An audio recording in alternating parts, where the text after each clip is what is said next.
Bab 141, Bisnis Besar. Nilai rumput embun beku yang layu, di era ini, hanya diketahui oleh Qin Yichen.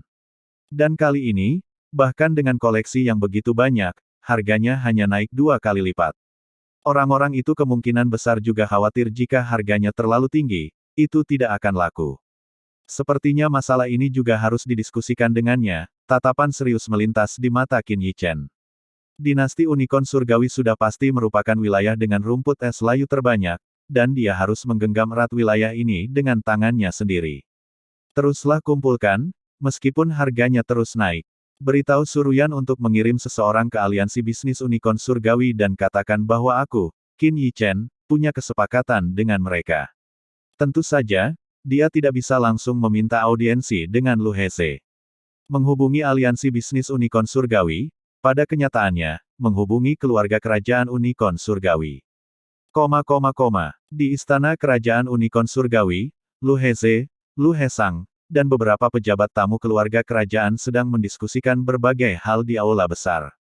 Keluarga Du benar-benar keterlaluan. Mereka bahkan berani merebut bisnis keluarga kerajaan kita.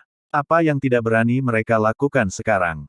Lu Hesang melompat-lompat sambil mengumpat tak henti-hentinya. Sejak hari pertama Du Jiangxiong kembali, keluarga Du mulai membuat gerakan besar, pertama dengan merekrut para ahli dan master alkimia yang kuat. Kemudian, keluarga Du ingin membuka rumah lelang. Rumah lelang tidak diragukan lagi merupakan bisnis yang paling menguntungkan dan berbiaya rendah. Di kota kerajaan, hanya ada satu rumah lelang, milik aliansi bisnis Unicorn Surgawi. Ini juga merupakan salah satu sumber pendapatan utama bagi aliansi bisnis Unicorn Surgawi. Kini, apa yang dilakukan keluarga Du ini tidak diragukan lagi sedang menantang kewenangan keluarga kerajaan.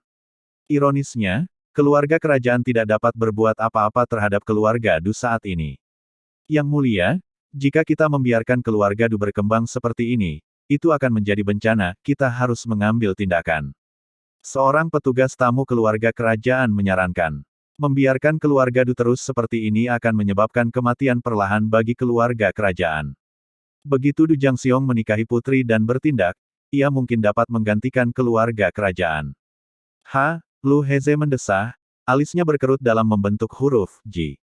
Bagaimana mungkin dia tidak tahu? Namun, jika mereka bertindak, itu mungkin memberi keluarga Du alasan untuk bergerak lebih awal. Kemungkinan besar, jaring sudah dipasang di luar, tinggal menunggu mereka jatuh ke dalamnya. Tepat saat mereka semua kebingungan, salah satu orang kepercayaan Lu Hesang bergegas masuk, membungkuk, lalu melapor kepada Lu Hesang, Ketua Kamar Dagang Soaring Joy, telah mengirim pesan yang mengatakan bahwa Qin Yichen dari aliansi bisnis mereka ingin bekerja sama dengan aliansi bisnis kita untuk membuat kesepakatan. Kamar Dagang Soaring Joy, Qin Yichen. Awalnya, Lu Hesang tidak terlalu memperhatikan berita ini. Namun, ketika dia mendengar nama Qin Yichen, matanya langsung berbinar dan dia berdiri dari tempat duduknya. Tentu saja, alasan Qin Yichen diberi perhatian seperti itu sebagian karena penampilannya di kompetisi alkimia, tetapi terutama karena Qin Yichen berani menantang Du Jiangxiong. Mengingat situasi saat ini, Qin Yichen seharusnya menjadi seseorang yang berdiri di pihak yang sama dengan mereka. Aku pergi dulu. Lu Hesang mengucapkan kata-kata ini dan bergegas pergi. 1 jam kemudian, sebuah kereta mewah tiba di kamar dagang Soaring Joy. Kemudian, seorang pria parubaya mengenakan jubah mewah turun dari kereta. Dilihat dari pakaiannya, dia jelas memegang posisi tinggi di aliansi bisnis Unicorn Surgawi. Tuan Muda Qin, Ketua Lu ingin mengundang Anda untuk berdiskusi lebih rinci. Pria parubaya ini berbicara dengan sangat sopan kepada Qin Yichen, tidak meremehkan pemuda itu meskipun dia masih muda. Nama Qin Yichen sudah menyebar ke seluruh negeri. Setelah itu, Qin Yichen menaiki kereta kuda dan menuju ke tempat tujuannya, istana kerajaan. Sebagai aliansi bisnis keluarga kerajaan, kantor pusatnya tentu saja berlokasi di istana kerajaan.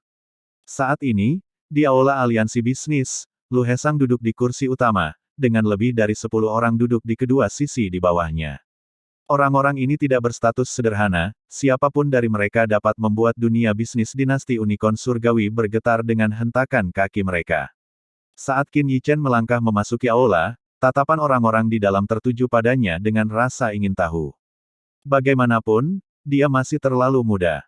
Meskipun mereka pernah mendengar tentangnya sebelumnya, melihatnya secara langsung tetap membuat mereka kagum akan prestasinya. Yang paling penting, mereka memahami bahwa pemuda di hadapan mereka tidak hanya berbakat tetapi juga memiliki keberanian yang tidak dapat mereka tandingi. Menghadapi tatapan ini, Qin Yichen membungkuk sedikit ke arah Lu Hesang, yang tidak menunjukkan sikap tunduk ataupun sombong. Haha, kau benar-benar pahlawan muda.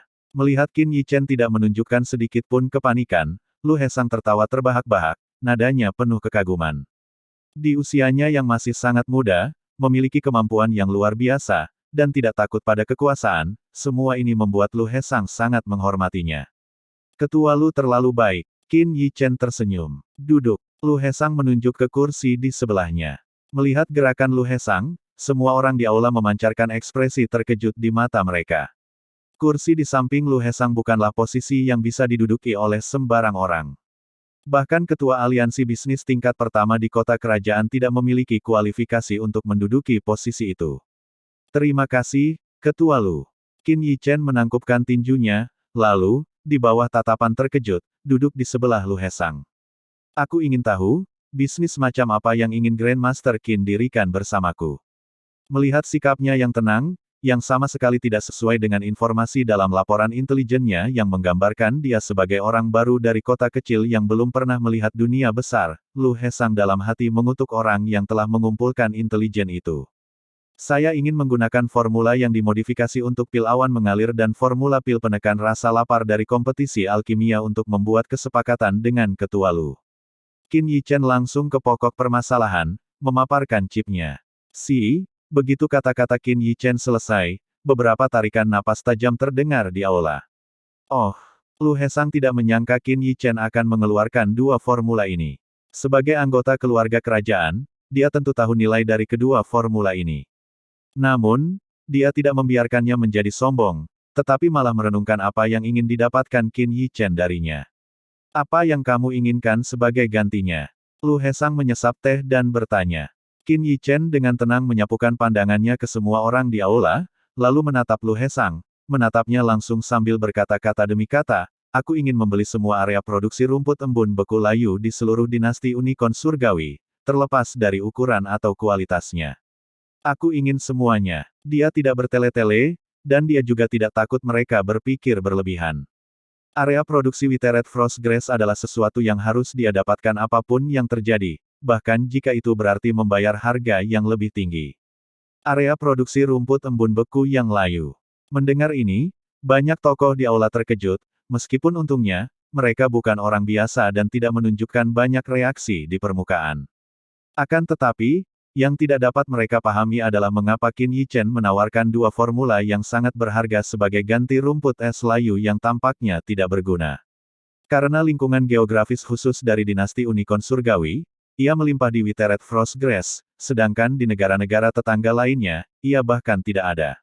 Akan tetapi, sejak zaman dahulu hingga sekarang, tak seorang pun yang menemukan manfaat dari rumput embun beku layu, itulah sebabnya ia menjadi bahan obat yang bermutu rendah, murah, dan tampaknya tidak berguna. Jadi, mereka tidak bisa membaca niat Qin Yichen. Kalau bukan karena orang di hadapan mereka adalah Qin Yichen, yang namanya sudah menyebar ke seluruh dinasti Unicorn Surgawi dan sedang berada di puncak ketenarannya, mereka pasti akan menganggapnya orang bodoh. Bab 142, Venaroh. Lu Hesang tentu saja tidak dapat memahami maksud sebenarnya dari Qin Yichen. Tidak peduli bagaimana dia memikirkannya, dia tidak dapat menyamakan rumput embun beku dengan kedua formula itu. Mungkinkah dia tahu kegunaan rumput embun beku layu? Tangan Lu Hesang yang sedang memegang cangkir teh tiba-tiba berhenti. Setelah merenung sejenak, dia bertanya dengan ragu, bolehkah aku bertanya apa yang ingin kau lakukan dengan rumput embun beku layu ini? Alkimia, untuk menghasilkan uang. Qin Yichen menatapnya sambil tersenyum, tidak menyembunyikan apapun, dengan jujur menyatakan tujuannya. Lu Hesang agak terkejut dengan penyebutan langsung tentang menghasilkan uang. Akan tetapi, meskipun Withered Frostgrass dapat digunakan dalam alkimia, nilainya masih jauh dari sebanding dengan kedua formula yang dianggapnya tak ternilai harganya. Akhirnya, Lu Hesang tidak dapat menahan diri untuk tidak melihat wajah Qin Yichen, yang menunjukkan ekspresi polos. Karena dia memiliki fitur wajah yang sangat muda, itu semakin menambah kesan polosnya. Lu Hesang mencubit dirinya sendiri dengan keras, dan baru setelah merasakan sakitnya dia percaya bahwa kebahagiaan datang terlalu tiba-tiba. Berbakat luar biasa, pembawaannya mengagumkan, tapi masih agak hijau, Lu Hesang mendesah dalam hati, mengangguk tanpa ragu, dan cepat-cepat memanggil seseorang untuk membawa kertas dan tinta guna menandatangani kontrak. Dia menutup transaksi seolah-olah dia takut Qin Yichen akan berubah pikiran. Dia percaya bahwa Qin Yichen tidak tahu nilai yang dapat diberikan oleh kedua formula itu, dan bahwa Withered Frost Grace adalah apa yang diinginkan Qin Yichen untuk penggunaan pribadinya. Bagi seorang anak, mentalitas seperti ini dapat dimengerti. Tanpa ia sadari bahwa ini adalah kasus umum di mana ia pada dasarnya menjual tiket loternya. Jika ia tahu nilai sebenarnya dari Withered Frost Grace, orang bertanya-tanya apa yang akan dipikirkannya saat itu. Ketua Lu, senang berbisnis dengan Anda. Setelah kedua belah pihak menandatangani kontrak, Qin Yichen memegangnya di tangannya dan merasa lega. Masalah tentang Withered Frost Grace akhirnya diselesaikan. Grandmaster Qin, kami juga punya rumput plum layu dan bunga anggur layu di sini. Saya ingin tahu apakah Anda membutuhkan salah satunya. Setelah menandatangani kontrak, Lu Hesang jelas dalam suasana hati yang baik, dan segera, dengan antusias memperkenalkan lebih banyak lagi kepada Qin Yichen, berharap dapat menukar lebih banyak ramuan obat yang tidak berguna dengan formula yang bernilai tinggi. Ahem, tidak perlu. Ketua Lu, saya pamit dulu. Qin Yichen tercengang, merasa seperti sedang dibodohi. Dia melirik Lu Hesang yang tampak puas diri. Jika dia tahu bahwa tanpa Withered Frost Grace, pil campuran tidak dapat dimurnikan, aku bertanya-tanya apakah dia masih dalam suasana hati yang baik untuk bercanda denganku. Tunggu sebentar. Saat hendak pergi, Lu Hesang menahan senyum di wajahnya, menyingkirkan formula, dan berkata kepada yang lain di aula, kalian semua boleh pergi dulu. Tak lama kemudian, hanya mereka berdua yang tersisa di aula besar. Apakah Grandmaster Qin memiliki keyakinan mengenai masalah dengan Du Jiangxiong? Inilah yang paling diperhatikan Lu Hesang. Meskipun keluarga Du tidak dapat sepenuhnya membasmi keluarga kerajaan juga sama sekali tidak dapat menoleransi keluarga Du sebagai penguasa tertinggi negara ini. Meskipun keluarga kerajaan tetaplah keluarga kerajaan, jelas bahwa keluarga Du sudah berada di atas keluarga kerajaan. Sejujurnya, meskipun Qin Yichen tampak mengesankan, jantung Lu Hesang masih berdebar kencang. Entah aku punya keyakinan atau tidak, aku pasti akan menikahi Putri Ling Han. Suara Qin Yichen tegas dan kuat. Melihat punggungnya, ekspresi Lu Hesang agak rumit. Dalam pandangannya, perbedaan kekuatan antara Qin Yichen dan Du Jiangxiong terlalu besar, tidak ada bandingannya sama sekali. Dia tidak mengerti dari mana datangnya kepercayaan diri Qin Yichen. Bagaimanapun, kombat tidak sama dengan alchemy. Duduk di kereta yang kembali, Qin Yichen memperkirakan bahwa mereka hampir sampai di gerbang istana kerajaan. Dia memanfaatkan momen ketika para penjaga tidak memperhatikan dan menyelinap keluar dari kereta, melesat ke sisi bangunan istana. Dia telah merencanakan kunjungan ini ke istana kerajaan. Dia bertekad untuk mendapatkan Withered Frost Grace, dan dia juga ingin menjelajahi Spirit Vein. Setelah berorientasi sebentar, Qin Yichen langsung menuju puncak gunung di kedalaman istana kerajaan. Adapun para pengawal kereta, mereka mungkin tidak menyadari dia telah pergi sampai mereka tiba di kamar dagang Soaring Joy, dan saat itu, mereka mungkin bahkan tidak menyangka dia telah tinggal di istana kerajaan.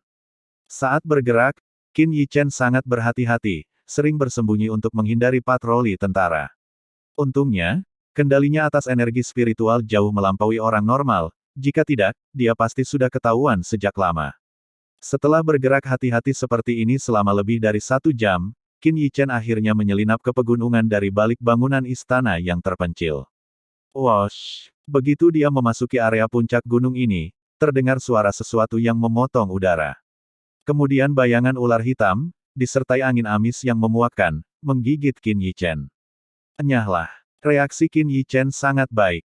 Pedang Qi meledak dari tangannya, langsung memotong ular berbisa itu menjadi beberapa bagian, yang jatuh tidak jauh di depannya, berlumuran darah. Pada saat itu, dia merasa seolah-olah dia adalah dewa pedang legendaris, pedangnya tidak ternoda oleh darah dan tampak anggun dan anggun seperti sebelumnya. Teknik pengendalian pedang memang berguna. Dia semakin menyukai teknik pengendalian pedang ini. Gemerisik-gemerisik, tepat saat Qin Yichen berhadapan dengan ular berbisa itu, serangkaian suara datang dari rerumputan di depannya. Saat dia melihat ke samping, dia tidak bisa menahan rasa geli di kulit kepalanya. Ia melihat beberapa ular berbisa muncul dari rerumputan di hadapannya, dan di segala penjuru, serangga dan binatang buas yang tak terhitung jumlahnya menyerbu ke arahnya. Pembuluh darah roh menarik binatang iblis, tetapi tidak sampai sejauh ini, kan? Bahkan serangga pun datang. Qin Yichen mengeluarkan teriakan aneh. Sikap, Dewa Pedang, yang sombong dari sebelumnya telah sepenuhnya menghilang. Sosoknya berubah menjadi gumpalan asap hijau, dengan cepat melesat menuju kedalaman puncak gunung. Saat berjalan di pegunungan, Qin Yichen tidak bisa menahan diri untuk tidak mengumpat pelan. Tidak heran tidak ada satupun penjaga di gunung ini. Dengan begitu banyak serangga dan binatang iblis, siapa yang akan datang ke gunung terkutuk ini? Namun, Qin Yichen sama sekali tidak menyangka bahwa istana kerajaan sedang kacau saat ini, dengan banyak sekali pengawal yang mencari seseorang di tengah raungan Lu Heze, dan justru karena waktu yang tepat inilah dia dapat memasuki gunung ini dengan nadi roh dengan mudah. Pada saat dia menyelinap masuk, malam telah berangsur-angsur turun. Saat ia masuk lebih dalam ke puncak gunung, Qin Yichen menyadari pada suatu titik bahwa serangga dan binatang buas yang tak terhitung jumlahnya telah mulai menghilang. Ia bahkan tidak menemukan satupun serangga kecil untuk sementara waktu. Di depan, beberapa bayangan cahaya lembut memasuki penglihatannya, dan pada saat yang sama, aroma samar dengan bau lembab tercium ke arahnya. Vena roh, mata Qin Yichen berbinar saat dia bergumam, mengambil 2 langkah untuk setiap 3 langkah saat dia melesat maju. Tak lama kemudian, sebuah kolam dangkal muncul di depan matanya. Bab 143, Linger Kecil. Kolam itu berukuran sekitar 5 meter dan airnya berwarna hijau giok, tampak penuh dengan kehidupan yang hidup. Gelombang energi yang sangat murni terpancar terus-menerus dari kolam, menyebar ke sekitarnya. Hanya dengan menghirup udara segar saja, seseorang akan merasa seolah-olah seluruh tubuhnya menjadi lebih ringan, dengan sel-sel yang tak terhitung jumlahnya tampaknya bersukacita atas baptisan ini. Aku tidak menyangka akan ada mata air roh di sini. Hehe, sekarang aku tidak perlu masuk jauh ke dalam nadi roh. Siapa tahu kalau kakek tua dari keluarga Lu itu yang menjaganya. Qin Yichen sangat gembira. Hei, siapa kamu? Kenapa kamu di sini? Tepat saat Qin Yichen hendak melangkah maju, sebuah suara seperti anak kecil yang menyenangkan terdengar dari belakangnya. Siapa di sana? Mendengar seseorang berbicara, Qin Yichen tidak bisa menahan diri untuk tidak terkejut dan segera berbalik. Mampu mendekat tanpa ketahuan, berarti ini pasti bukan orang biasa. Namun, setelah matanya mengamati area itu dengan saksama, dia tidak menemukan siapapun. Tepat saat dia hendak menyerah mencari dan berbalik, rasa sakit muncul dari kakinya. Itu karena mengabaikanku, dasar jahat. Suara kekanak-kanakan itu terdengar lagi. Karena kesakitan, Qin Yichen membungkuk dan akhirnya melihat sosok kecil. Di depannya berdiri seorang gadis kecil berusia sekitar 3 atau 4 tahun. Gadis kecil itu mengenakan gaun yang anggun, wajahnya sangat halus dan kemerahan. Sepasang mata bulat besar yang lincah kini menatapnya dengan sedikit amarah. Ketika melihat gadis kecil ini, Qin Yichen mula-mula tertegun, jantungnya tanpa alasan berdebar kencang. Entah mengapa, gadis kecil yang belum pernah ia temui sebelumnya ini memberinya perasaan yang akrab dan hangat. Gadis kecil, mengapa kau keluar sendirian larut malam? Di mana orang tuamu? Pada pandangan pertama gadis kecil ini, Qin Yichen memiliki kesan yang sangat baik padanya. Dia tidak dapat menahan keinginan untuk merawatnya, bahkan mengkhawatirkannya. Aku yang tanya duluan. Kenapa kamu tidak menjawabku? Kamu malah bertanya padaku. Gadis kecil itu cemberut, tampak sangat marah. Aku, Qin Yichen tercengang. Gadis kecil ini cukup pintar. Selain itu, bahkan setelah melihat orang asing di sini, dia sama sekali tidak takut. Namaku Qin Yichen, aku datang ke sini untuk bermain.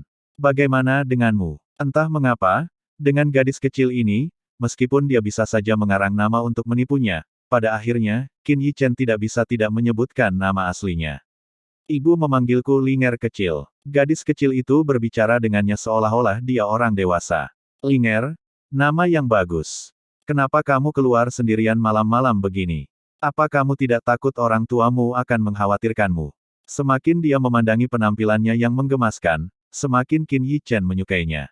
Dia mengamati sekelilingnya dengan energi spiritualnya, dan setelah memastikan tidak ada yang mengikuti, dia hanya duduk bersila, berniat mengobrol dengan gadis kecil ini. Ibu bilang padaku untuk tidak bicara dengan orang asing, namun, sebelum Qin Yichen sempat berbicara lagi, kata-kata gadis kecil itu membuatnya menelan ludah. Kamu bilang kamu tidak bisa berbicara dengan orang asing, tetapi kamu adalah orang pertama yang bertanya padaku. Sudut mulut Qin Yichen berkedut sedikit karena dia tidak bisa menahan diri untuk berpikir sendiri. Anak kecil, cepatlah kembali. Paman masih punya beberapa hal yang harus dilakukan. Qin Yichen menepuk kepala gadis kecil itu, mengacak-acak rambutnya yang lembut, dan menasihatinya dengan lembut. Anehnya, gadis kecil itu tidak menolak sentuhan Qin Yichen, meski dia juga tidak menjawabnya. Jika Lu Heze melihat kejadian ini, dia pasti akan tercengang. Lagi pula, bahkan dia, sebagai kakek gadis kecil itu, tidak pernah menyentuhnya. Setiap kali dia ingin memeluknya atau menepuk kepalanya, gadis kecil itu akan lari, atau bahkan mengamuk. Amukan itu, memikirkannya saja membuat kulit kepala Lu Heze gatal. Setiap kali dia kesal, kediamannya pasti akan dipenuhi serangga dan semut. Seiring berjalannya waktu, Lu Heze harus menyerah untuk menunjukkan kasih sayang kepada Ling'er kecil. Qin Yichen, tentu saja, tidak tahu apa-apa tentang ini, dan gadis kecil itu sendiri tidak tahu mengapa, tetapi dia juga merasakan keakraban yang tak dapat dijelaskan dengan orang asing di depannya ini, seolah-olah dia secara alami cenderung bergantung padanya, membuatnya ingin lebih dekat dengannya. Perasaan ini hanya dia alami bersama ibunya. Setelah mengacak-acak rambutnya beberapa kali, Qin Yichen memperhatikan dia menggembungkan pipinya, matanya yang besar dan indah menatapnya, tampaknya mengekspresikan ketidakpuasan. Ahem, baiklah, anak kecil, jangan berkeliaran. Setelah paman menyelesaikan urusannya, aku akan membawamu untuk menemui ibumu. Qin Yichen terbatuk kering, dengan malu-malu menarik tangannya. Tanpa berpikir panjang, dia berjalan ke tepi kolam. Dengan sebuah pikiran, pedang roh muncul di tangannya. Begitu pedang roh muncul, seolah merasakan energi murni yang berasal dari vena roh, pedang itu mengeluarkan suara dengungan. Badan pedang bergetar seolah ingin melepaskan diri dan melesat untuk mendapatkan apa yang diinginkannya. Baiklah, makanlah sampai kenyang. Qin Yichen terkekeh, lalu meletakkan pedang roh di kolam. Begitu menyentuh air hijau giok, pedang roh mengeluarkan suara dengungan yang menggetarkan. Setelah berputar-putar, kekuatan hisap terpancar dari pedang. Dalam sekejap, aliran energi murni tampak menyatu ke arah pedang. Makanlah, mata air roh ini seharusnya cukup untuk membuatmu mencapai batas yang bisa kutahan. Qin Yichen merasa senang dalam hati. Oh, pedang ini aneh sekali. Tepat saat itu, terdengar suara kekanak-kanakan, dan Qin Yichen merasa ngeri saat mengetahui bahwa gadis kecil itu entah bagaimana telah sampai di tepi kolam tanpa dia sadari. Sekarang, dia mengulurkan tangan untuk mengambil pedang roh. Berhenti. Melihat ini, Qin Yichen buru-buru berteriak, pada saat yang sama berharap pedang roh itu kembali. Namun semuanya sudah terlambat. Tangan halus gadis kecil itu sudah memegang gagang pedang itu. Wosh! Begitu tangan gadis kecil itu mencengkeram gagang pedang, di bawah kendali mental Qin Yichen, pedang roh terbang kembali ke sisi Qin Yichen, melayang di udara. Kamu baik-baik saja. Coba aku lihat tanganmu. Qin Yichen melangkah maju, meraih tangan gadis kecil itu untuk memeriksanya. Akan tetapi, betapa takjubnya dia ketika mendapati pedang roh yang dapat memotong sehelai rambut pun hanya dengan kekuatan satu tarikan napas itu, sama sekali tidak meninggalkan luka sedikit pun pada tangan gadis kecil itu. Hal ini membuatnya berdiri di sana dalam keadaan terkejut. Adapun gadis kecil itu, entah karena takut dengan teriakan Qin Yichen sebelumnya atau kesal karena kehilangan mainan kesayangannya, matanya yang ceria dipenuhi air mata. Mulut kecilnya yang menggemaskan itu mengerut dengan cemberut yang menyedihkan. Bab 144, kenapa kamu ada di sini? Dia tidak terluka. Bagaimana bisa? Qin Yichen menatap tangan kecil yang bersih itu dengan tidak percaya, lalu melihat wajah gadis kecil itu yang tampak sedih, dia menyadari bahwa reaksinya sebelumnya mungkin agak berlebihan. Namun, reaksinya itu karena khawatir. Dia benar-benar tidak mengerti mengapa dia begitu peduli dengan keselamatan gadis kecil yang tidak dikenalnya ini. Itu adalah tingkat kekhawatiran yang tidak dapat dipercaya. Sampai-sampai dia kehilangan ketenangannya sebelumnya. Melihat ekspresi sedih gadis kecil itu, Qin Yichen menggaruk kepalanya, tampak sedikit bingung. Melihat pedang roh masih melayang di udara, dia memerintahkannya untuk melayang. Apakah kamu ingin bermain dengan ini? Ling'er kecil cemberut, tidak berbicara. Meskipun dia memalingkan mukanya, matanya sesekali melirik pedang roh yang melayang. Tak lama kemudian, Linger kecil mulai gembira bermain dengan pedang roh di mata air roh. Bagaimanapun, dia masih anak-anak. Adapun Qin Yichen, dia berbaring di tepi kolam renang, kedua tangan di belakang kepalanya, menatap gadis kecil itu dengan penuh tawa. Lengkungan yang menyenangkan tanpa disadari muncul di sudut bibirnya. Aneh sekali, melihat gadis kecil yang benar-benar memperlakukan pedang rohnya sebagai mainan. Qin Yichen menemukan bahwa teka-teki gadis kecil ini menjadi lebih mendalam, seiring dengan perasaannya terhadapnya. Pedang roh jelas merupakan pedang bermata dua. Jika tidak cukup kuat, bahkan pemiliknya bisa terluka, apalagi orang luar. Namun anehnya, Linger kecil dapat dengan santai memegangnya di tangannya dan memainkannya. Hal ini membuat Qin Yichen benar-benar bingung. Dari apa yang dia ketahui, mungkin tidak banyak orang di seluruh benua yang dapat dibandingkan dengannya. Dulu, saat dao alkimianya mencapai puncaknya di kehidupan sebelumnya, dalam mencari terobosan, dia telah membaca banyak catatan kuno, menjadi akrab dengan berbagai aspek.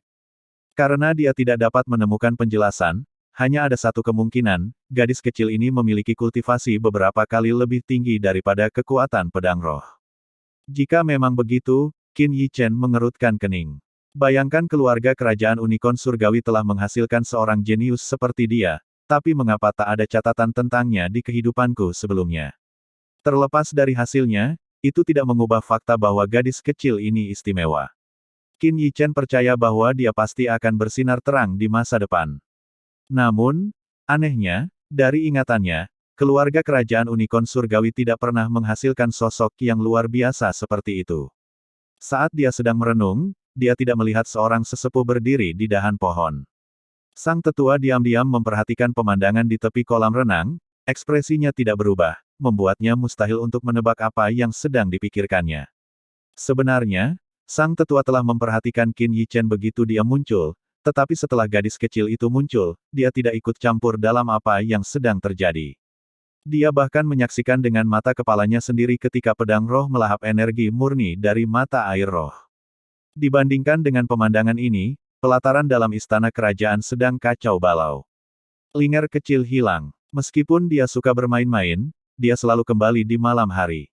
Namun malam ini, hari sudah larut, dan masih belum ada tanda-tandanya. Lu Linghan panik, kecemasan tampak jelas di wajahnya. Kita masih belum menemukannya. Lu Heze juga mondar-mandir di pintu, meneriakkan pertanyaan kepada penjaga yang lewat. Sejak pertama kali dia melihat Little Linger, dia melihatnya sebagai harapan bagi kebangkitan keluarga kerajaan. Dia bahkan mengira keluarga kerajaan unicorn surgawi mungkin memiliki kesempatan untuk mendapatkan pijakan di antara keluarga Lu. Jadi, Lu Heze tidak berani ceroboh dengan Little Linger, memperlakukannya seperti harta yang berharga. Mungkinkah itu keluarga Du? Lu Heze mempertimbangkan berbagai kemungkinan, tidak mungkin. Tidak ada seorang pun di luar sana yang tahu tentang Little Linger.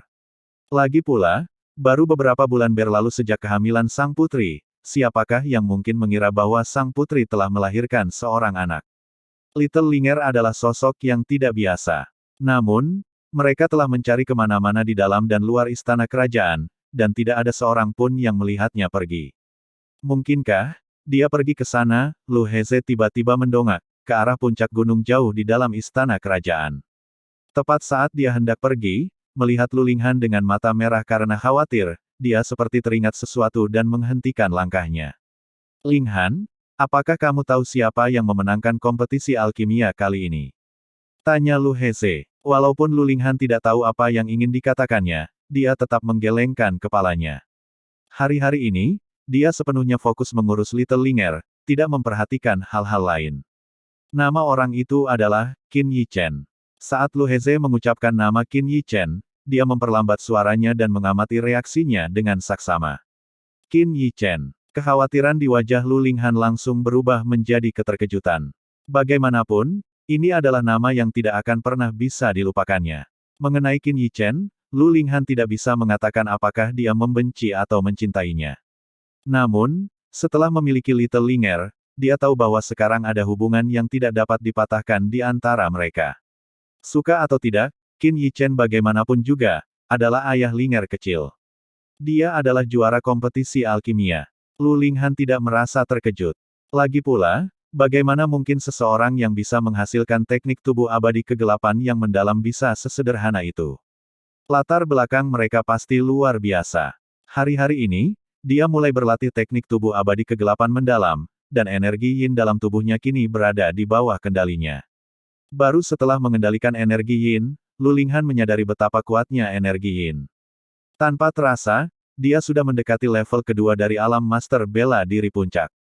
Dia bahkan merasa tidak perlu takut pada para ahli di level ketiga.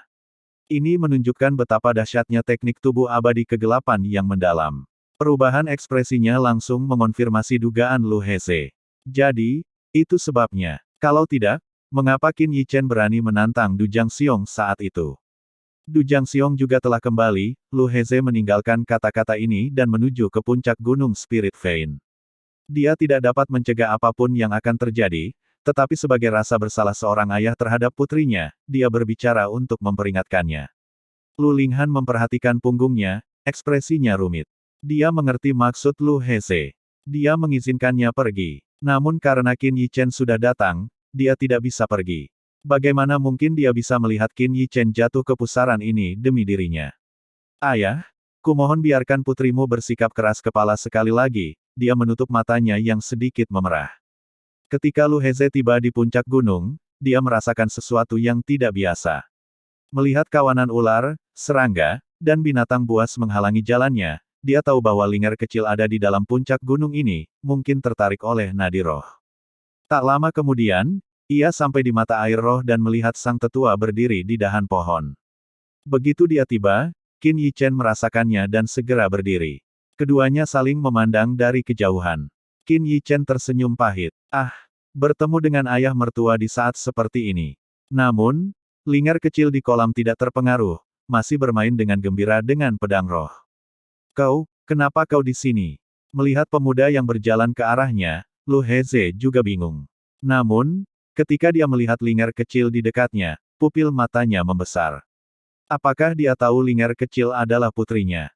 Mohon supportnya ya buat Mimin, biar Mimin tetap bisa bayar langganan internet dan listrik. Karena channel ini tidak dimonetize, dan kemungkinan juga akan ditolak jika dimonetize. Soalnya cuma gambar yang diberi suara hasil generate dari Google aja.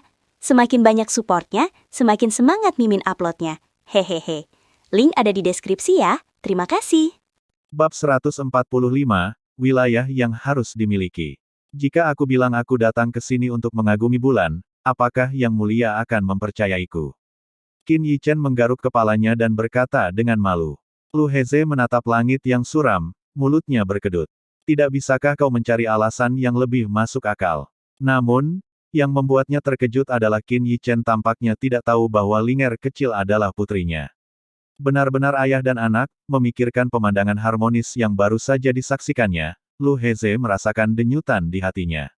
Dia telah berusaha keras untuk menyenangkan leluhur kecil ini, tetapi dia mengabaikannya begitu saja. Namun, dengan pria ini, jahat, apa yang kau lakukan di sini? Suara Linger kecil terdengar dari tidak jauh, nadanya jelas tidak senang. Lu Heze ingin menangis tetapi tidak memiliki air mata untuk melakukannya. Dia menenangkan diri, dan ketika dia melihat ke arah Qin Yichen lagi, wajahnya tampak serius. Bagaimana kamu tahu ada Vena roh di sini? Masalah ini hanya diketahui oleh beberapa anggota inti keluarga kerajaan. Di generasi ini, hanya Lu Heze dan Lu Hesang, dua bersaudara, yang mengetahuinya. Bagaimana orang luar seperti Qin Yichen bisa mengetahuinya? Qin Yichen tersenyum pahit. Dia tidak tahu bagaimana menjawab pertanyaan ini. Dia bertanya-tanya apakah dia harus memberitahu Lu Heze bahwa dia telah melakukan perjalanan kembali ke masa lalu. Vena roh ini adalah akar dari keluarga kerajaan. Aku menyarankanmu untuk tidak menaruh rencana apapun padanya. Melihat kesunyiannya, nada bicara Lu Heze menjadi lebih tegas. Sebenarnya, dia sudah mengirim orang untuk menyelidiki latar belakang Qin Yichen. Asal-usul Qin Yichen hanya bisa dijelaskan dengan satu kata, biasa saja. Bukan hanya masalah di Spreading Cloud City, tetapi bahkan rincian dari Jade Creek City telah diselidiki secara menyeluruh. Selama belasan tahun terakhir, pemuda ini tampak sangat biasa dan biasa-biasa saja, sampai lahirnya botol pertama cairan pemulihan Qi. Lu Heze yakin ada seseorang yang membantu dan membimbingnya di balik layar. Bagaimanapun, Ini adalah satu-satunya penjelasan yang masuk akal. Mungkin karena itulah Qin Yichen berani menantang Du Jiangxiong. Kejadian itu semakin memperkuat dugaan ini, di mana Qin Yichen mendapat dukungan dari sosok yang statusnya tidak lebih rendah dari seorang tetua keluarga milenial. Sebenarnya, aku menunggumu di sini. Qin Yichen tiba-tiba berkata dengan misterius. Menungguku. Lu Heze tercengang. Aku ingin menukarkan sesuatu denganmu dengan sebidang tanah. Saat berbicara, Qin Yichen menyerahkan sebuah gulungan padanya. Ini juga tujuannya datang. Di dinasti Unicorn Surgawi, ada sebidang tanah yang, di masa depan, akan menjadi area yang diperebutkan sengit di antara berbagai kekuatan. Lembah Netherworld. Area itu tidak besar, hanya seukuran 1 atau 2 kotak Unicorn Surgawi, tetapi istimewa. Dapat dikatakan bahwa itu adalah satu-satunya tempat di seluruh wilayah utara yang dapat membudidayakan rumput embun beku layu. Apa ini? Lu Heze mengambil gulungan itu dari tangannya, dan menyadari bahwa itu baru, awalnya tidak terlalu memperhatikannya. Namun, apa yang terjadi ketika dia membukanya dan sebaris teks memasuki penglihatannya? Teknik kultivasi kelas hitam tinggi, teknik menusuk awan biru. Hanya baris teks ini saja yang membuat nafas Lu Heze terhenti, pupil matanya tiba-tiba membesar. Bagaimanapun, itu adalah teknik kultivasi tingkat hitam, dan tingkat hitam tinggi pada saat itu. Dia tidak bisa menahan rasa terkejutnya.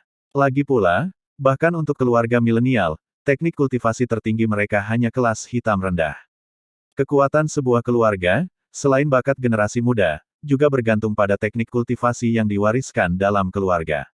Kualitas teknik kultivasi secara langsung memengaruhi kecepatan penyerapan energi Yuan dari dunia. Sebagai contoh, jika seseorang yang mengolah teknik kultivasi tingkat kuning perlu mengolah selama 1 tahun untuk menembus 1 tingkat, maka seseorang yang mengolah teknik kultivasi tingkat hitam hanya akan memerlukan waktu 6 bulan, atau bahkan kurang. Ini hanya sebuah contoh.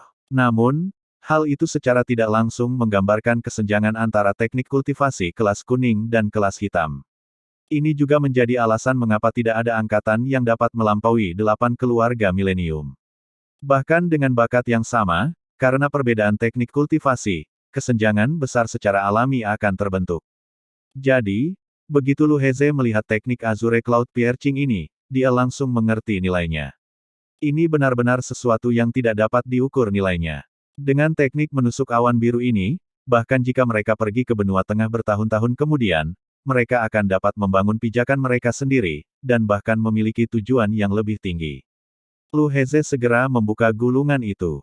Di atasnya terukir diagram meridian khusus, yang menandai rute sirkulasi dan berbagai titik penting yang perlu diperhatikan. Tanpa ragu-ragu, dia mulai mengalirkan energi Yuan dalam tubuhnya sesuai dengan diagram meridian. Sejak awal, Lu Heze tahu bahwa Qin Yichen tidak menipunya. Bagaimanapun, kecepatan aliran dan penyerapan energi Yuan telah meningkat pesat. Sebagai perbandingan, teknik kultivasi tingkat manusia yang telah dia latih sebelumnya seperti seekor siput yang merangkak. Qin Yichen tersenyum sambil memperhatikannya, menunggu dengan tenang. Boom! Setelah sekian lama, aura kuat tiba-tiba menyebar dari tubuh Lu Heze. Ketika dia membuka matanya dan melihat dunia lagi, dia menemukan banyak perbedaan. Dia bahkan merasa bisa merasakan dengan jelas energi Yuan yang mengambang di dunia. Ini adalah manfaat yang dibawa oleh teknik kultivasi kelas hitam tinggi. Itu jelas meningkatkan inderanya. Pada saat ini, Lu Heze terdiam karena terkejut. Dia tidak pernah menyangka bahwa saat bertemu, Qin Yichen akan memberinya hadiah yang begitu berharga. Nilai teknik kultivasi ini bahkan melampaui vena roh bawah tanah. Jadi, dia tidak lagi curiga bahwa Qin Yichen datang untuk mencuri vena roh. Kau benar-benar ingin memberiku teknik kultivasi ini. Lu Heze masih merasa sulit untuk mempercayainya, itu hampir seperti mimpi. Setelah menguasai teknik kultivasi tingkat hitam tinggi ini, dia bahkan merasa bahwa menerobos ke alam roh adalah mungkin. Aku tidak bilang akan memberikannya padamu. Qin Yichen terdiam, melihat pemimpin agung dinasti ini memasukkan gulungan itu ke dalam jubahnya. Sudut mulutnya berkedut saat Qin Yichen mengingatkan Lu Heze dengan tidak sabar, aku bilang aku ingin menukarnya dengan sebidang tanah. Teknik kultivasi kelas hitam tidak berarti apa-apa baginya. Lembah Netherworld lah yang benar-benar penting. Oh, Lu Heze jelas menghela napas lega, lalu memasang tampang murah hati, kau ingin kota awan menyebar, kan? Tidak, Qin Yichen menggelengkan kepalanya. Apa yang akan kulakukan dengan Spreading Cloud City? Sebuah kota tidak ada nilainya bagiku. Aku ingin lembah Netherworld di barat laut. Saat ini, lembah Netherworld masih menjadi tempat yang tidak dipedulikan siapapun, karena tanahnya tandus dan kering, dengan binatang buas yang menghuni lembah tersebut. Tidak seorang pun bersedia melewati daerah itu. Lembah Netherworld. Seperti Lu Hesang, Lu Heze tidak dapat memahami apa yang ingin dilakukan Qin Yichen. Namun dia sedang menghitung dalam hatinya. Dilihat dari informasi pribadi Qin Yichen, orang ini jelas bukan orang yang mau menderita kerugian. Itu berarti nilai lembah Netherworld dapat menyamai teknik kultivasi di tangannya, atau bahkan, melampauinya. Namun, dia pernah melewati lembah Netherworld sebelumnya dan tidak merasakan sesuatu yang istimewa tentangnya. Sebaliknya, itu seperti dunia yang sama sekali berbeda dari luar. Di dalam, kecuali beberapa tanaman merambat dan rumput yang layu, bahkan binatang iblis biasa, burung, dan serangga tidak dapat bertahan hidup di sana. Makhluk-makhluk di dalamnya tidak bisa disebut binatang iblis, melainkan binatang buas. Silavin, oke, dalam kasus ini, kita mendapatkan definisi dari binatang buas, agak membingungkan untuk bab-bab sebelumnya. Tapi, saya ngelantur. Bab 146, membawa seorang gadis kecil pulang. Serangga, burung, dan binatang semuanya memiliki jiwa. Namun binatang buas telah kehilangan jiwa mereka. Lu Heze pernah tinggal di lembah Netherworld untuk beberapa saat dan merasa tidak nyaman di sekujur tubuhnya. Di sana, bahkan mengalirkan energi Yuan pun terasa sulit. Jadi, dia tidak dapat mengerti mengapa Qin Yichen ingin menukar teknik kultivasi kelas hitam tinggi ini dengan sebidang tanah yang tidak berguna seperti itu. Itu tidak masuk akal. Mungkinkah ada harta karun aneh di lembah itu? Lu Heze mulai curiga. Baiklah, dia ragu sejenak. Jika kamu ingin menukarnya, maka mari kita tutup transaksinya. Jika tidak, kembalikan teknik kultivasi itu kepadaku. Qin Yichen menjadi tidak sabar dan dengan ramah mengingatkannya, aku hanya merasa mengumpulkan Withered Frost Grass terlalu merepotkan, jadi aku ingin tanah itu khusus untuk menanamnya. Jika kamu menganggapnya sebagai harta karun, maka simpanlah untuk dirimu sendiri. Menumbuhkan rumput es layu. Dengan penjelasan ini, Lu Heze teringat. Baru saja, Lu Hesang datang untuk memberitahunya tentang Qin Yichen yang ingin mengumpulkan rumput embun beku layu, dan bahkan menunjukkan kepadanya dua formula yang diberikan Qin Yichen. Akan tetapi, nampaknya Withered Frost Grass tidak ada di lembah Netherworld. Tentu saja, dia tidak tahu tentang sifat khusus lembah Netherworld, yang sangat bagus untuk menumbuhkan rumput embun beku layu. Mungkinkah anak ini sengaja menggunakan ini untuk memberi keluarga kerajaan kita hadiah besar? Berpikir seperti ini, masuk akal, dan tatapan Lu Heze terhadap Qin Yichen menjadi jauh lebih baik. Lagi pula, ayah mertua mana yang tidak menginginkan menantu yang berbakti? Jadi, Lu Heze menyetujui keputusan yang akan disesalinya seumur hidup. Seolah telah menyerap cukup banyak, pedang roh tampak puas dan kembali ke tangan Qin Yichen. Melihat pedang roh yang memancarkan cahaya putih di tangannya, mulut Qin Yichen melengkung membentuk senyuman. Hanya dia yang dapat merasakan bahwa di balik warna putih pucat yang tak mencolok ini, terdapat ketajaman dan kekuatan tersembunyi yang mendebarkan jantung. Jika kau pikir kau bisa melawan Du Jiangxiong hanya dengan ini, aku sarankan kau untuk menyerah. Kesenjangan antara Martial Grandmaster tingkat kedua dan Martial Master bukanlah sesuatu yang bisa dijembatani hanya dengan beberapa trik kecil. Lu Heze secara alami menyadari keberadaan pedang roh, tetapi setelah merasakan fluktuasi pada pedang roh, dia masih menggelengkan kepalanya dan menasihati. Hehe, Qin Yichen tidak menjelaskan banyak hal dalam menanggapi kata-kata Lu Heze. Dia hanya menginginkannya, dan pedang roh melesat keluar seperti sambaran petir putih, dengan cepat mengitari hutan sebelum kembali ke tangannya. Oh, kecepatannya tidak buruk, mata Lu Heze berbinar melihat kecepatan aneh pedang roh itu, tetapi sebelum dia selesai berbicara, terdengar suara krek-krek di sekelilingnya, lalu beberapa pohon besar di sekitarnya tumbang dengan keras. Ini, melihat permukaan potongan pohon-pohon raksasa tumbang yang sangat halus ini, ada keterkejutan yang dalam di matanya. Dia akhirnya mengerti mengapa Qin Yichen berani memprovokasi Du Jiangxiong. Meskipun menghancurkan beberapa pohon besar bukanlah tugas yang sulit, melakukannya dengan mudah, bahkan dia akan merasa kesulitan. Baiklah kalau begitu. Linger kecil, ikutlah denganku. Lu Heze menarik napas dalam-dalam, menahan keterkejutan di hatinya, dan berkata kepada Linger kecil yang berjalan mendekat, nadanya sangat lembut. Tidak, aku tidak mau pergi dengan si jahat. Jawaban Linger kecil hampir membuat Lu Heze muntah darah. Dia memiringkan kepalanya dan menunjuk ke arah Qin Yichen, berkata, aku ingin pergi bersamanya. Lu Heze tidak bisa berkata apa-apa. Ketika menatap Qin Yichen, dia menyadari bahwa mereka berdua tidak tampak begitu akrab.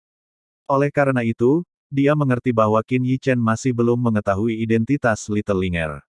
Linger, dengarkan aku baik-baik. Lu Heze berkata sambil mengulurkan tangannya untuk menarik Linger kecil, tetapi melihatnya cemberut, tangannya berhenti di udara, tidak berani mengulurkan tangan. Siapa sebenarnya gadis kecil ini? Mungkinkah putri haram orang tua ini? Melihat sikap Lu Heze yang memanjakan, Qin Yichen tidak bisa menahan diri untuk tidak merenung. Namun, jika Lu Heze tahu apa yang sedang dipikirkannya sekarang, siapa yang tahu apakah dia akan mencabik-cabiknya hidup-hidup. Linger kecil tampak sangat dekat dengan Qin Yichen. Terutama setelah mengetahui Qin Yichen akan pergi, dia memegang erat lengan bajunya dan tidak mau melepaskannya. Lu Heze mencoba segala macam cara untuk menyenangkannya, tetapi dia tidak bisa membuat Linger kecil kembali bersamanya. Pada akhirnya, dia harus mengatur kereta kuda untuk mengirim Qin Yichen dan Linger kecil kembali. Melihat kereta meninggalkan istana kerajaan, Lu Heze merasa senang dan sedikit tidak nyaman. Apa? Linger pergi bersamanya. Mendengar bahwa Linger kecil telah dibawa pergi oleh Qin Yichen, Lu Linghan berteriak tak percaya. Kau tahu, gadis kecil itu, dia sama sekali tidak membiarkanku menyentuhnya. Aku tidak tahu mengapa, tetapi dia suka mengikuti anak laki-laki itu. Lu Heze juga kehilangan kata-kata, tetapi tidak dapat berbuat apa-apa. Tapi kita tidak bisa membiarkan dia membawanya pergi begitu saja. Karena tidak sanggup melihat Linger kecil kembali, Lu Linghan merasa hampa di dalam hatinya, seolah-olah ada sesuatu yang penting telah hilang. Pada suatu saat, dia menjadi sangat khawatir terhadap putrinya, bahkan melebihi apapun. Setelah beberapa lama, Lu Linghan menjadi tenang. Dia tidak punya pilihan lain. Dia tidak bisa pergi dan menjemputnya sendiri, bukan? Jika dia melakukannya, bukankah latar belakang Little Linger akan terungkap sepenuhnya? Bahkan jika itu hanya masalah waktu sebelum Qin Yichen mengetahuinya. Pada titik ini, kita hanya bisa berharap anak itu bisa mengalahkan Du Jiangxiong. Lu Heze juga menghela nafas dan berkata, dengan cara itu, segala sesuatunya akan dibenarkan. Kamar dagang Soaring Joy. Sial, kau keluar selama beberapa jam dan kembali dengan seorang adik perempuan. Begitu Qin Yichen melangkah ke kamar dagang Soaring Joy bersama Little Linger, suara Ye Liangchen yang agak melengking terdengar. Tatapannya ke arah Qin Yichen dengan jelas menyampaikan kata, binatang. Oh, gadis kecil yang manis sekali. Melihat Linger kecil, mata Suruyan dan Susin berbinar, dan mereka segera berjalan mendekat.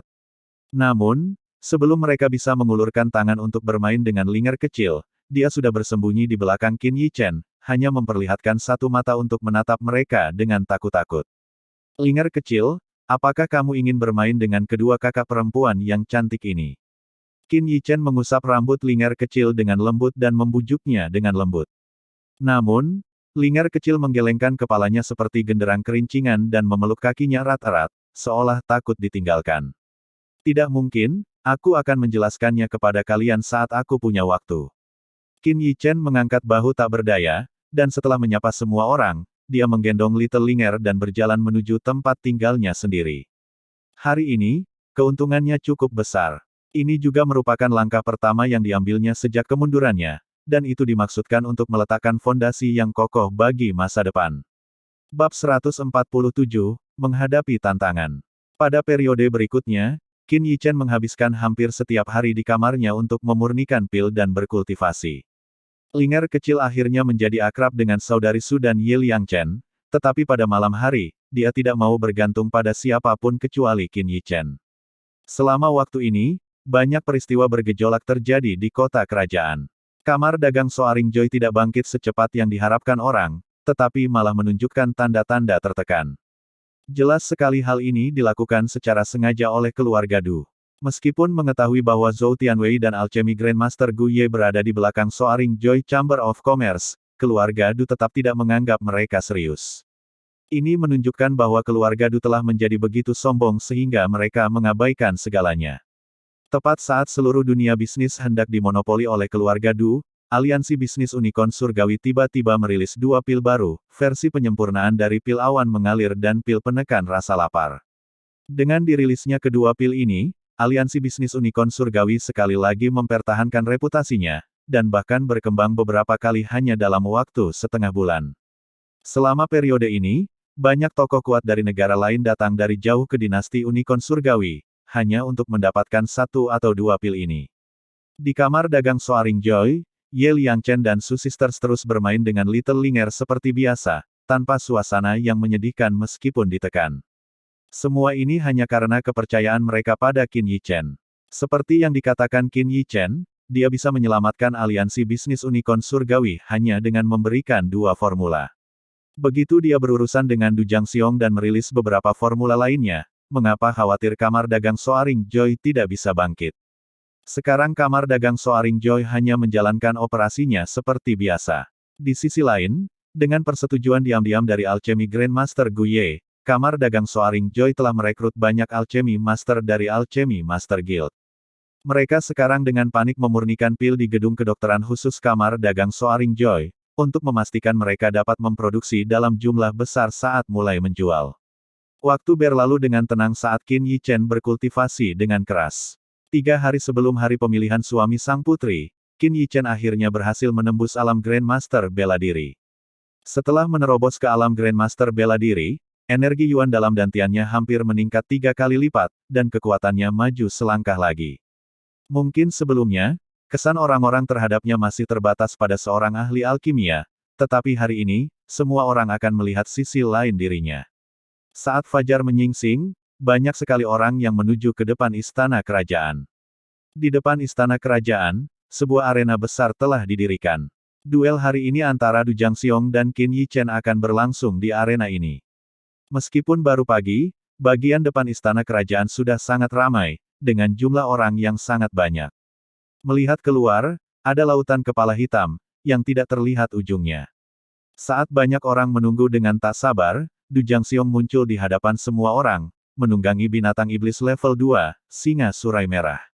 Hari ini, Du Jiangxiong mengenakan jubah merah, cukup meriah, yang dipadukan dengan wajahnya yang tampan, segera menarik perhatian banyak gadis muda yang sedang kasmaran. Di belakang Du Jiangxiong terdapat tandu pengantin yang berhias, jelas untuk menikahi sang putri. Jelas, dia tidak menganggap serius Qin Yichen. Bagaimanapun, dia hanya berada di alam master bela diri. Mungkinkah seorang remaja di usianya yang masih belasan, setelah mencapai prestasi yang tak tertandingi dalam Dao Alkimia, juga ingin meraih prestasi di jalur seni bela diri?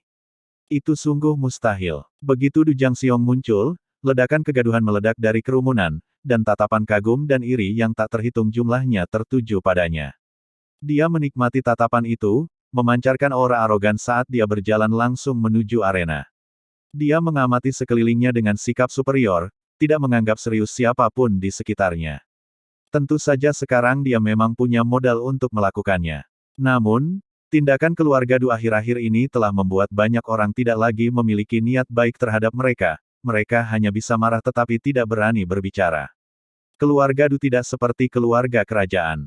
Ketika memperluas kekuasaan mereka, keluarga Du sama sekali tidak mempertimbangkan perasaan kekuatan lain, sepenuhnya mengambil sikap memonopoli dinasti Unicorn Surgawi. Di mana Qin Yichen? Mengapa dia belum datang?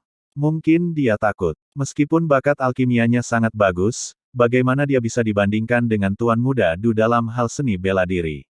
Benar saja, Tuan Muda Du adalah ahli bela diri tingkat kedua dari Grandmaster bela diri puncak. Bahkan di antara generasi yang lebih tua, hanya sedikit yang bisa mengalahkannya. Mendengar diskusi dari kerumunan di bawah arena, senyum di wajah Du Jiangxiong semakin jelas. Kontes seni bela diri untuk memperebutkan jodoh menjadi tidak berarti dengan kehadirannya, Du Jiangxiong. Di seluruh dinasti Unicorn Surgawi, siapa yang berani bersaing dengannya, Du Jiangxiong, untuk mendapatkan seorang wanita.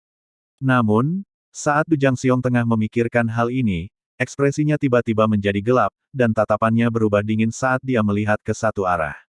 Di bawah arena, banyak orang bermata tajam juga memperhatikan perubahan ekspresi Du Jiangxiong, dan segera, tatapan yang tak terhitung jumlahnya mengikuti garis pandangannya. Mereka melihat di kejauhan, sekelompok orang dari kamar dagang Soaring Joy sedang berjalan ke arah mereka.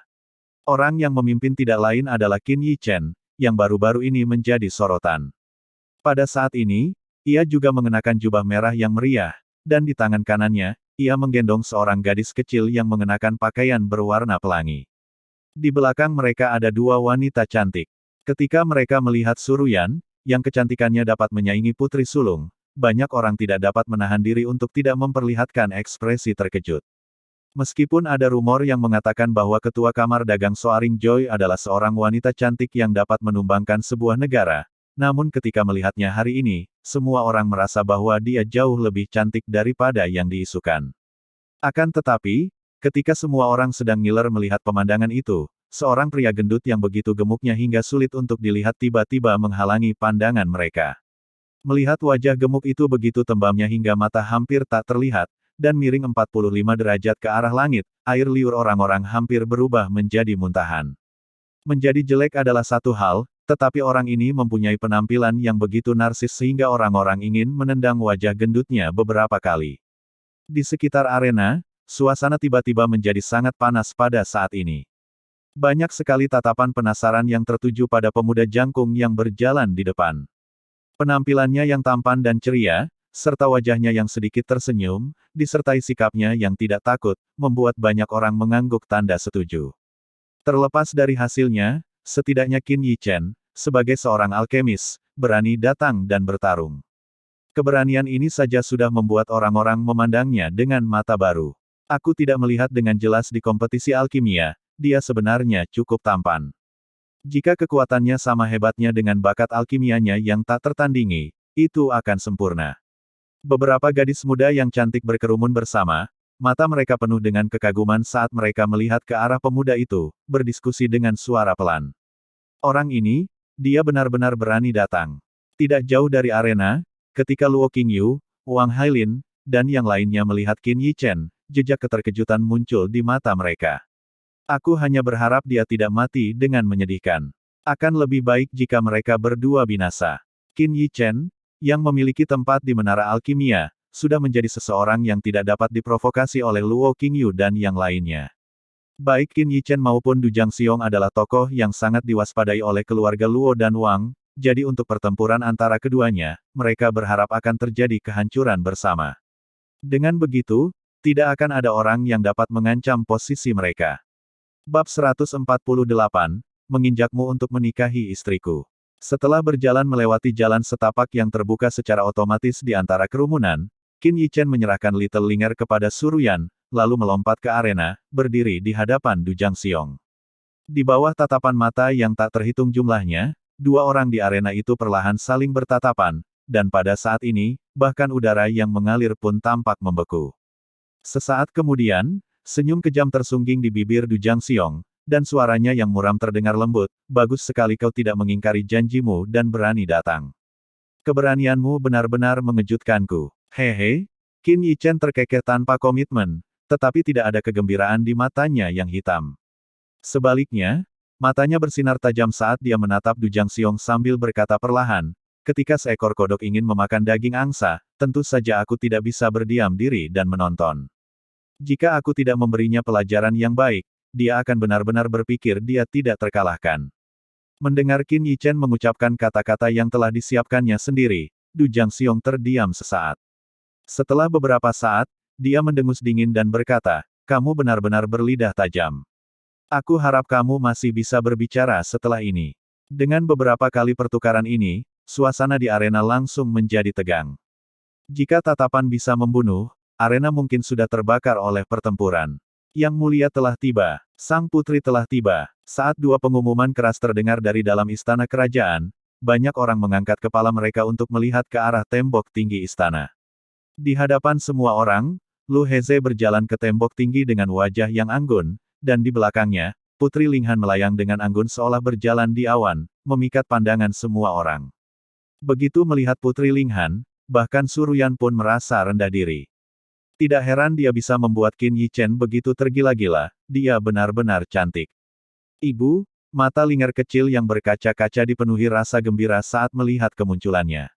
Akan tetapi, suara Linger kecil dengan cepat tenggelam oleh keributan kerumunan, dan bahkan Su Ruyan tidak menyadarinya.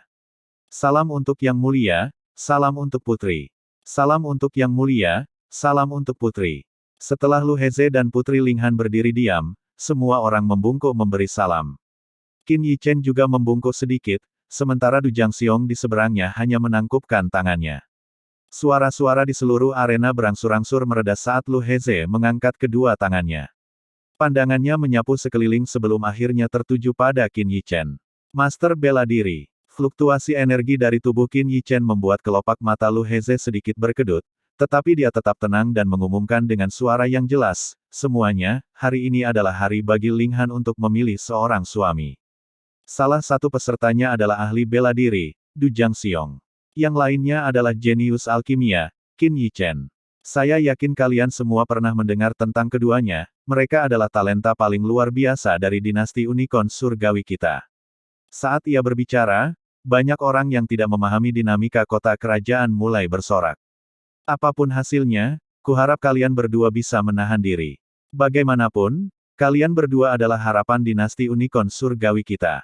Lu Heze terus berbicara, tetapi sebelum dia bisa menyelesaikannya, Du Jiangxiong memotongnya. Paman Lu, pertarungan ini bukan permainan anak-anak. Aku, juniormu, memuja seni bela diri dan menghormati lawan-lawanku. Untuk setiap lawanku, terlepas dari kekuatan mereka, aku selalu memberikan yang terbaik. Mengenai menahan diri, jika aku secara tidak sengaja bertindak terlalu jauh, aku harap Paman Lu bisa memaafkanku. Suara Du Jiangxiong yang terbungkus dalam energi Yuan bergema di telinga semua orang. Mendengar cara bicaranya kepada Lu Heze dan niat membunuh yang tak tersamar dalam kata-katanya, banyak orang terdiam. Akan tetapi, saat orang-orang masih terkejut dengan perkataan Du Jiangxiong, kalimat Qin Yichen berikutnya langsung membuat kerumunan yang tenang menjadi bersemangat. Ayah mertua, jika aku secara tidak sengaja membunuh ahli bela diri jenius ini nanti, aku harap kamu bisa mengerti. Kalimat singkat ini sangat kurang ajar, tidak hanya secara langsung menyebut Lu Heze sebagai ayah mertua tetapi juga meremehkan Du Jiangxiong. Kalimat ini langsung membuat Du Jiangxiong gemetar karena marah, bola matanya pecah dengan garis-garis merah darah, seolah-olah dia tidak menginginkan apapun selain membantai Qin Yichen saat itu juga. Namun, karena Qin Yichen telah mendapatkan tempat di Menara Alkimia, ia harus menunggu hingga duel resmi untuk tidak sengaja membunuhnya. Kalau tidak, jika Menara Alkimia menyelidikinya, bahkan gurunya tidak akan mampu melindunginya. Di tembok tinggi, wajah Putri Linghan tanpa sadar memerah setelah mendengar kata-kata Qin Yichen. Setelah kembali dari pegunungan Black Demon, dia benar-benar tidak menyangka Qin Yichen akan muncul. Melihat wajah tampan pemuda di arena, matanya yang indah dipenuhi air mata kristal. Terlepas dari kekuatan Qin Yichen atau hasilnya, fakta bahwa dia membelanya saat ini sebagai suaminya sudah membuat Putri Linghan sangat puas. Jika Qin Yichen kalah, dia bersumpah akan membuat seluruh keluarga Du membayarnya dengan nyawa mereka. Setelah mempelajari teknik tubuh abadi kegelapan mendalam, dia memiliki kepercayaan diri dan kekuatan untuk melakukannya. Haha, bagus sekali. Biarkan dia pamer dulu sebelum menghancurkannya. Berusaha mencuri wanita kakakku, dia tidak tahu cara menulis kata kematian. Ye Liangchen berteriak keras di bawah, ludahnya beterbangan, membuat orang-orang di sekitarnya mundur berulang kali. Namun, Su Ruyan yang berada di sampingnya tampak tidak tertarik, bahkan sesekali melirik ke arah sosok cantik di tembok tinggi itu, matanya berkilat karena rasa iri yang nyaris tak terlihat, dan bahkan rasa cemburu yang tidak dia sadari. Baiklah, kalian boleh mulai. Kalian bisa tentukan sendiri batasannya. Akhirnya, Lu Heze melambaikan tangannya tanpa daya dan mengumumkan bahwa mereka akan mulai. Nak, aku akan membuatmu menyesal datang ke dunia ini. Du Jiangxiong menatap Qin Yichen dan berkata dengan ganas, niat membunuh yang mendebarkan meledak dari tubuhnya. Jangan bicara omong kosong. Aku akan membunuhmu dan membawa istriku pulang. Qin Yichen mencibir, mengabaikan niat membunuh dan ancamannya. Saat kata-kata mereka terucap, semua orang dapat merasakan bahwa udara di arena luas itu seakan membeku pada saat ini, atmosfernya tegang luar biasa. Suara-suara riuh yang tak terhitung jumlahnya di sekitar arena berangsur-angsur berkurang, dan semua mata tertuju pada dua sosok di arena, seolah-olah takut kehilangan detail sekecil apapun.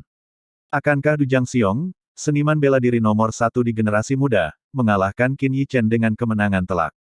Atau akankah ahli alkimia itu sekali lagi melakukan keajaiban seperti di kompetisi alkimia? Banyak sekali orang yang menunggu dengan napas tertahan.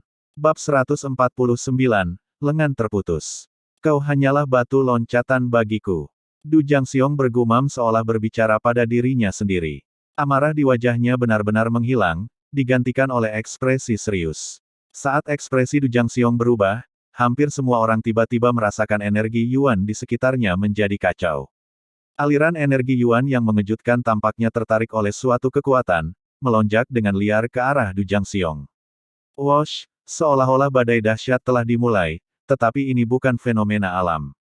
Itu disebabkan oleh sosok di tengah arena. Di bawah konvergensi aliran energi Yuan yang tak terhitung jumlahnya, sinar cahaya meledak di sekitar tubuh Du Jiangxiong. Energi Yuan melilitnya, membuat sosoknya tampak semegah dewa.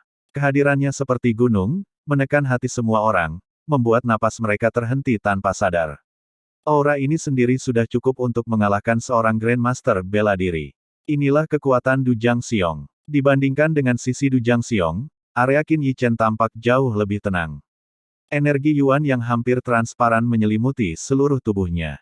Energi Yuan yang tampak transparan ini tampak sangat padat, tetap tidak bergerak meskipun ada angin dan hujan dari luar. Banyak sekali orang yang menyaksikan keduanya dengan gugup, tahu bahwa pertempuran akan segera meletus. Mengetuk, Du Jiangxiong melangkah maju. Suara halus itu membuat pupil mata banyak orang mengecil. Mereka melihat Du Jiangxiong perlahan mengangkat tangan kirinya, dan suhu dingin seakan menyapu keluar. Atribut S. Dia sebenarnya adalah seniman bela diri atribut. Kau baru menyadarinya. Menurutmu, bagaimana lagi Du Jiangxiong bisa menarik perhatian seorang tetua dari keluarga milenial? Merasakan penurunan suhu yang tiba-tiba, seseorang tidak dapat menahan diri untuk berseru kaget. Zi, saat tangannya yang ramping terangkat, energi Yuan di langit tiba-tiba melonjak dengan liar, akhirnya mengalir ke tangan Du Jiangxiong. Pada saat ini, tangan Du Jiangxiong ditutupi dengan lapisan es kristal. Di tembok tinggi, wajah cantik Putri Linghan berubah drastis saat dia melihat tangan Du Jiangxiong berubah menjadi sesuatu yang tampak seperti patung es. Ice Palm. Dimulai dengan gerakan ini, sepertinya Du Jiangxiong tidak berencana untuk menahan diri sama sekali. Ekspresi Luo Qingyu dan Wang Hailin juga tiba-tiba berubah. Mereka tidak lupa bahwa dengan gerakan inilah Du Jiangxiong telah mengalahkan mereka sepenuhnya sebelumnya. Seruan terkejut pelan terdengar di seluruh arena. Jelas, mereka semua tahu ini adalah jurus khas Du Jiangxiong, tetapi mereka tidak menyangka dia akan menggunakannya secepat ini. Apakah dia benar-benar berencana untuk menghancurkan orang yang memprovokasinya menjadi pecahan es dengan satu gerakan? Jika tidak, ini mungkin menunjukkan bahwa Du Jiangxiong memiliki teknik kultivasi seni bela diri yang lebih kuat.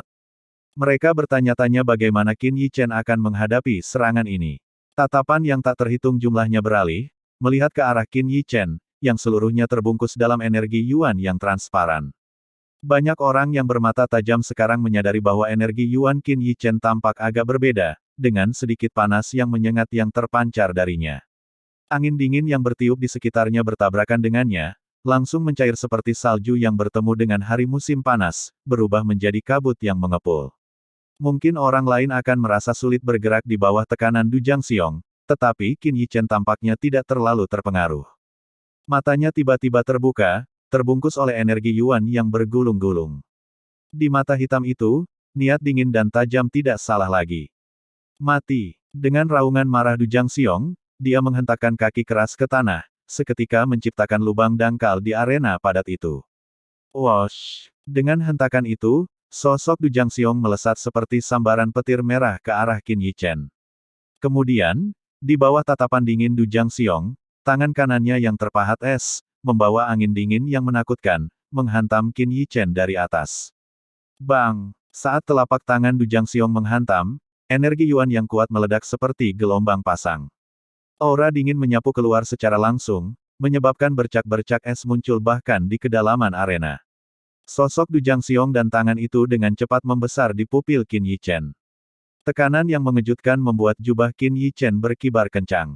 Apa yang dia lakukan? Kenapa dia tidak menghindar? Apakah dia lumpuh dan kaku karena atribut es Tuan Muda Du? Melihat Qin Yichen masih di tempat, banyak orang tidak dapat menahan diri untuk berseru kaget. Hindari itu. Putri Linghan di tembok tinggi dan para suster Su di bawah semuanya berteriak cemas. Pada saat ini, mereka menyadari betapa pentingnya pemuda ini bagi mereka. Beraninya kau mencoba mencuri wanitaku. Mati saja. Qin Yichen menghembuskan napas putih. Seketika, aura yang sangat panas meledak dari tubuhnya, langsung membubarkan aura dingin di sekitarnya. His-his, dalam sekejap, uap air yang tak terhitung jumlahnya mengepul, kabut putih menyelimuti keduanya di arena, membuat segalanya menjadi sangat kabur. Wosh! Tepat saat banyak orang menoleh untuk mencoba melihat dengan jelas melalui kabut putih, sebuah pedang Qi yang tajam melintas. Splat! Tiba-tiba, darah menyembur keluar dari dalam kabut putih, disertai teriakan terdistorsi yang menembus. Apa yang telah terjadi? Siapa yang terluka? Itu pasti Qin Yichen, kan? Bahkan Luo Qingyu dan yang lainnya tidak dapat menahan gerakan itu, apalagi seorang master alkimia. Sayang sekali, kalau tidak, prestasinya pasti akan melampaui Tuan Guye. Beberapa saat kemudian, saat angin bertiup, kabut putih di arena perlahan menghilang, memperlihatkan situasi di dalam kepada semua orang. Orang pertama yang muncul di depan mata semua orang adalah Qin Yichen. Jubah merahnya kini sangat kusut, seakan diiris oleh ribuan bilah pisau. Di sudut mulutnya ada bercak darah yang mencolok. Dia berdiri dengan dada terangkat hebat, seolah-olah jurus mematikan Du Jiangxiong telah melukainya dengan parah. Di mana Du Jiangxiong? Melihat Qin Yichen belum jatuh, tatapan yang tak terhitung jumlahnya dengan cepat menyapu, dan akhirnya, pupil mereka menyusut tajam. Du Jiangxiong kini berdiri sekitar 10 meter dari Qin Yichen. Tubuhnya berdiri tegak, tetapi semua orang memperhatikan bahwa tubuhnya gemetar. Apa itu? Tiba-tiba, tatapan mata tertuju ke tanah di depan Du Jiangxiong. Di sana, sebuah lengan tergeletak dengan tenang di tanah, dan di lengan itu, masih ada warna es yang jernih. Bab 150, merampas pedang.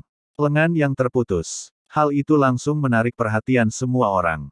Lalu, saat pandangan mereka tertuju pada Du Jiangxiong, mereka menyadari sesuatu yang tidak biasa. Pada saat ini, Du Jiangxiong sedang memegang erat lengan kanannya, namun di bawah lengannya, terdapat sebuah luka sayatan halus, dan darah terus mengalir dari lengannya, menetes ke arena. Seketika, suara tarikan napas tajam terdengar dari seluruh penjuru, dan ketidakpercayaan serta keterkejutan memenuhi mata semua orang. Apa yang baru saja terjadi? Bagaimana ini mungkin? Lengan Du Jiangxiong benar-benar terputus. Bagaimana Qin Yichen bisa melakukan itu? Segala sesuatunya terjadi terlalu cepat, dan dengan kabut yang menutupi arena, tidak hanya penonton tetapi bahkan Du Jiangxiong pun terganggu penglihatannya, jadi tidak ada seorang pun yang tahu dengan pasti apa yang baru saja terjadi.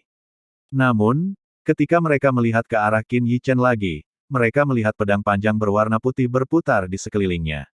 Saat pedang itu sedikit bergetar, pedang itu memantulkan cahaya yang menakutkan, yang jelas sangat tajam. Ini, seluruh tempat itu hening karena terkejut. Tidak ada kata yang dapat menggambarkan perasaan mereka saat itu. Du Jiangxiong benar-benar mengalami patah lengan. Dan itu terjadi saat dia hampir menggunakan seluruh kekuatannya. Di bawah panggung, Luo Qingyu dan Wang Hailin merasakan hawa dingin menjalar di tulang belakang mereka. Mereka bahkan merasa bersyukur karena tidak mencari masalah dengan Qin Yichen. Siapa yang dapat menduga bahwa Qin Yichen, yang menyamar sebagai master alkimia, memiliki bakat dalam seni bela diri yang tidak kalah mengesankan. Anak itu, Lu Heze berdiri di tembok tinggi, menyaksikan pemandangan ini, senyum tipis muncul di sudut mulutnya. Kau benar-benar tidak mengecewakanku. Namun, Putri Linghan di sampingnya tidak menunjukkan kegembiraan di wajahnya yang cantik. Sebaliknya, ekspresinya tampak agak serius, bahkan gugup. Cici. Saat beberapa suara beku samar terdengar, lengan Du Jiangxiong yang terputus ditutupi es, menghentikan kehilangan darah. Mungkin karena kehilangan darah, wajah Du Jiangxiong sekarang sedikit pucat, tetapi aura di sekelilingnya menjadi lebih menakutkan. Tingkat ketiga dari alam Grandmaster bela diri puncak. Seseorang berseru kaget, matanya dipenuhi teror. Siapa yang dapat menduga bahwa Du Jiangxiong telah menyembunyikan kekuatannya, dan di usia yang begitu muda, dia telah mencapai tingkat ketiga dari alam Grandmaster bela diri puncak. Pada saat ini, bahkan Lu Heze pun tergerak. Ia teringat bahwa saat ia mencapai level ketiga, usianya sudah 40 tahun. Namun, Du Jiangxiong baru berusia 20-an. Perbedaannya terlalu besar. Kemudian, Du Jiangxiong juga membungkus lengan yang terputus itu dalam es sebelum mengalihkan pandangannya ke Qin Yichen. Tatapan yang tampak tenang itu sama menakutkannya dengan kedalaman neraka, membuat banyak orang tidak mampu menatap matanya. Sepertinya aku meremehkanmu. Suara Du Jiangxiong terdengar sangat tenang, seolah-olah bukan lengannya yang telah terpotong.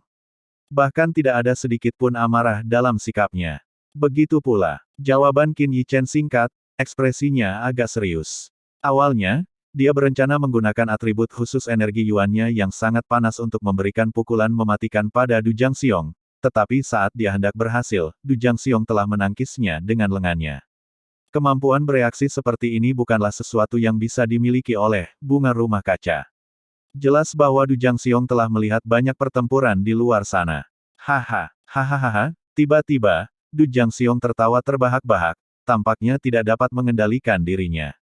Tawanya bergema di seluruh arena. Mati. Dia membuka telapak tangannya, dan 5 anak panah es melesat langsung ke arah Qin Yichen. Pada saat yang sama, dia melompat dan menerkam ke arahnya. Berpegangan, dengan pikiran, pedang roh Qin Yichen berputar, menghalangi 5 anak panah es. Kemudian, pedang itu langsung menusuk Du Jiangxiong yang menerkam. Enyahlah. Du Jiangxiong mengulurkan tangannya berubah menjadi es, dan menghantam pedang roh yang datang. Kekuatan benturan yang sangat besar itu menjatuhkan pedang roh itu ke samping, tetapi tangannya juga mati rasa karena guncangan itu. Pergerakannya terhenti sejenak, dan pada saat ini, dia melihat Qin Yichen menyerbu ke arahnya. Kau mencari kematian. Wajah Du Jiangxiong berubah, auranya melonjak saat angin dingin bertiup kencang. Satu-satunya tangannya berubah menjadi cakar es, mencengkeram Qin Yichen. Berdiri, berjalan, melompat, jatuh. Semua dalam satu gerakan yang lancar. Bang! Sebuah cakar dan sebuah tinju beradu hebat di depan mata semua orang. Buk, Qin Yichen lah yang dipaksa mundur. Namun, ekspresi Du Jiangxiong juga tidak tenang. Tangannya tampak gemetar. Jelas, pukulan Qin Yichen juga membuatnya tidak nyaman. Meskipun ekspresi Du Jiangxiong tetap tidak berubah, hatinya bergejolak karena terkejut. Karena kekuatan yang dipancarkan dari tinju Qin Yichen jelas bukan hanya di alam martial Grandmaster. Paling tidak, itu seharusnya berada di tingkat kedua alam martial Grandmaster puncak. Bagi seseorang yang jelas-jelas baru saja memasuki ranah martial Grandmaster, bagaimana ia bisa memiliki kekuatan sekuat itu? Du Jiangxiong tidak dapat memahaminya, tidak peduli seberapa keras ia mencoba. Qin Yichen menghembuskan napas pelan, mengaktifkan teknik tubuh roh. Saat energi yuannya bersirkulasi, semua energi dingin di tubuhnya dikeluarkan. Kemudian, dia melompat lagi, menyerang Du Jiangxiong berulang kali.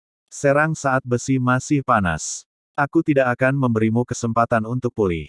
Kemudian, pemandangan aneh muncul di arena. Qin Yichen menyerang berulang kali, memaksa Du Jiangxiong mundur selangkah demi selangkah. Jejak kaki yang dalam tertinggal di arena. Melihat pemandangan ini, semua orang tidak dapat menahan diri untuk tidak menarik napas dalam-dalam, beberapa bahkan tidak dapat mempercayai itu nyata. Itu malah berubah menjadi Du Jiangxiong yang dipukuli. Ini adalah sesuatu yang tidak diantisipasi oleh siapapun, tetapi terjadi tepat di depan mata mereka.